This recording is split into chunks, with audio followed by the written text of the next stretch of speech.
Faisal and I both ran a masterclass and on this process. And so what we're talking about today is why your sales process isn't working. And so if you do have a sales process, I want you to confirm that you have it by writing it down. If you can't write it down, it's not a process. And if you don't have a sales process, today's session is going to be amazing for you too, because we're going to talk about what we learned about delivering this masterclass on sales process to our coaches. So got both Faisal here and myself, Daniel, and we have done sales in coaching. And so we kind of know the process. And so we want to share our insights together with what we learned on the masterclass and what our coaches have shared. Faisal? Yeah, and I would say if you can't write down your process, or at least you don't have a system around it, then you likely don't have clients, or you don't have a consistent set of clients. And that is a problem in the coaching business. And one of the things that we're hearing over and over from coaches is that I don't know how to get clients, or I don't know how to keep it consistent. They keep going through that roller coaster of they'll get a couple of clients for a few months and then they run out. And then they'll get a couple of clients for a few months, they'll run out. And on average, most coaches even struggle to even get clients. But even the ones that do get clients, it's up and down, up and down. And that is a roller coaster that you wanna avoid and you wanna minimize. And you wanna create a process that actually consistently gets you clients on a long-term basis. And that's what we want to talk about today. And that's what we did our masterclass. And if you're in our Facebook group and you're watching this live, if you didn't attend the masterclass, you're missing out on a lot, because we did 2 hours of that masterclass and we walked you through the whole process. And we also got feedback from other coaches who were attending there too. So we gave a bunch of resources around that will get you kickstarted on this path to actually connecting with clients. If you weren't there, please type or hashtag sales so we can give you the recording for the masterclass. That will be very valuable for you. And aside from that, we're going to jump in and try to talk a little bit about what we are hearing from coaches and what's actually working out in the coaching world and what's not. And both Daniel and I have been doing this for 9-10 years plus. We've run into our fair share of what's working and what's not working. And we're also learning too in the process. So we're not pretending that we know all of this stuff. We want you to understand what it looks like as you're building a sustainable coaching business. Yeah. And Faisal and I are in different places in our coaching businesses, right? I run my personal coaching business on a part-time basis, and Faisal runs his on a more full-time basis. And so we both have different places that we need to work on in the sales process. So Faisal, why don't we, first of all, just remind people what the sales process is, and then we can talk about all the things, right? So yeah, let's talk about the different pieces of it, and then we'll go into what are the essential ones that you need to get started with. And I have the framework in front of me. And this is a specific, I can kick us off with that. This is a specific framework around outreach and organically connecting with people. So step one is outreach, prospecting, making sure that you are consistently reaching out to people that could become clients that you could serve, that you could help. Step two is connecting with those clients. Maybe it's a short call with them to see, hey, is there a value add in this relationship? Can I help this person? Do they have something that I can really make a difference for with them? And if there isn't, that's fine.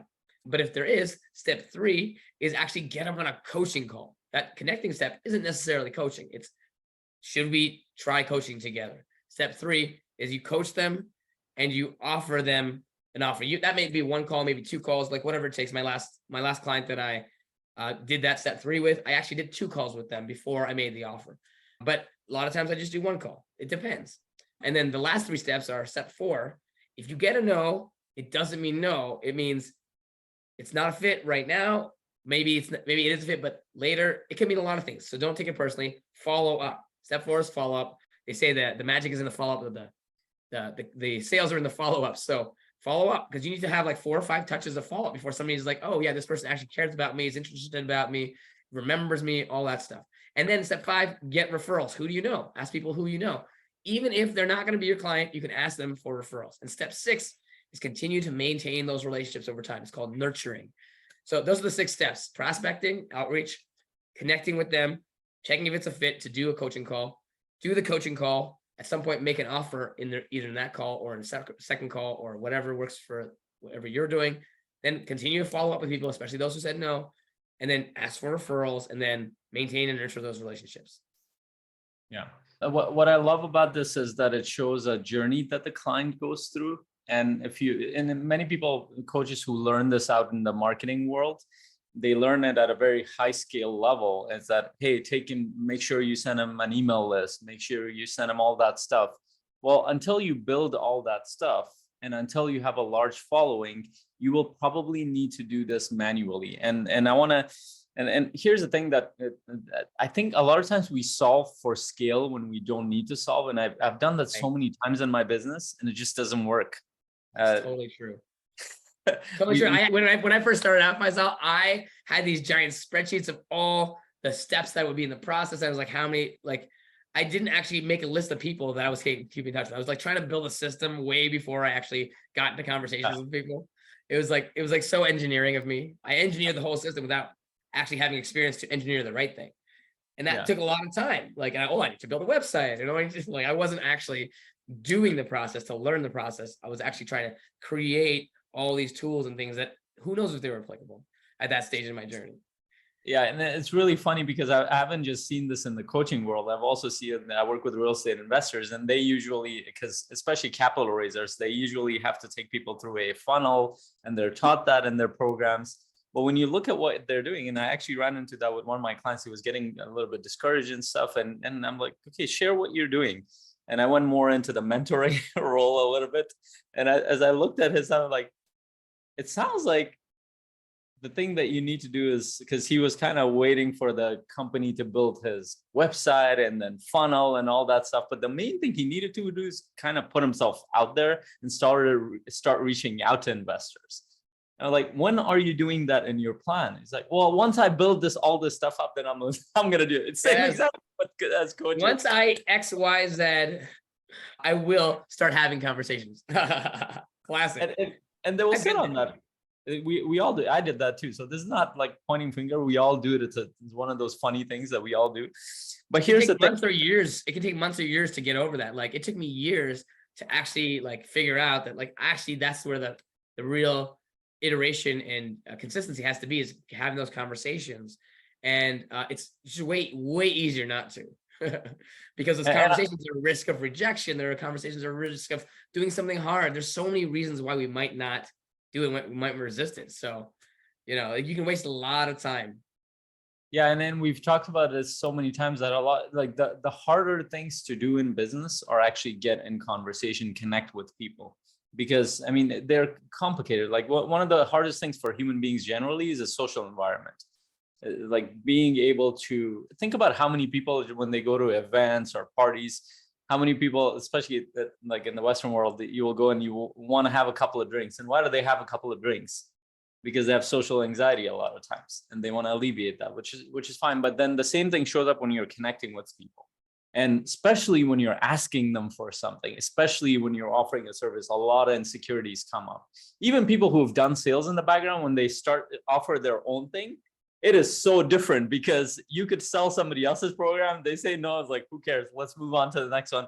But if you sell your own thing, and especially that your brand is you, your program is you associate it with your identity, and it becomes really hard to take that step. And especially when you start to hear, no, you've done it a few times, like, oh shit, what's wrong with me? There's nothing wrong with you. That's just a sales process.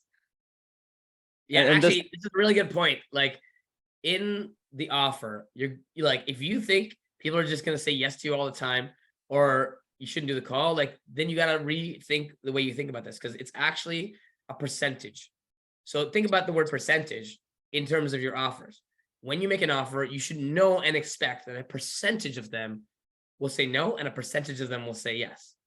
And those no's are usually not yet. And so those percentages can change over time if you do the follow-up step number 4. And so when you get on a call, make an offer, if you can be okay with them saying no, if you can allow them to be where they are, and at the same time, if no is not the right answer for them, you may need to coach them through that. Sometimes they say no for the wrong reasons. And you as a coach, that's the thing I love about the sales process, is actually it forces you to become a better coach.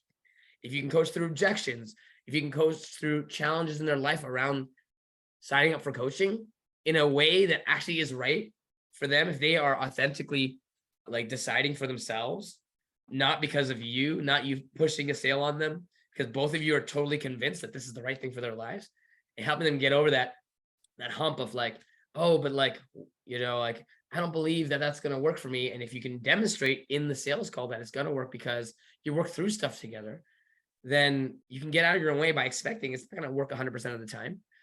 You can have a percentage of people who it's not going to be right for. And if you expect that as a possibility and release it and let it go, then you'll be able to do more sales calls and know, like, it's okay. I'm going to follow up with them until they tell me to stop, or maybe they'll sign up and that's okay. But you need to do a certain number of calls before you actually get a conversion and somebody buying your process, right? And so just think about that. It's like Rich Lippman says, yes lives in the land of no. So if you're not willing to go into the land of no because it's scary, then you're probably not going to find the yes. But it's out there. Every no you collect, like, yes, I'm collecting another no. That means I'm in the game looking for that yes.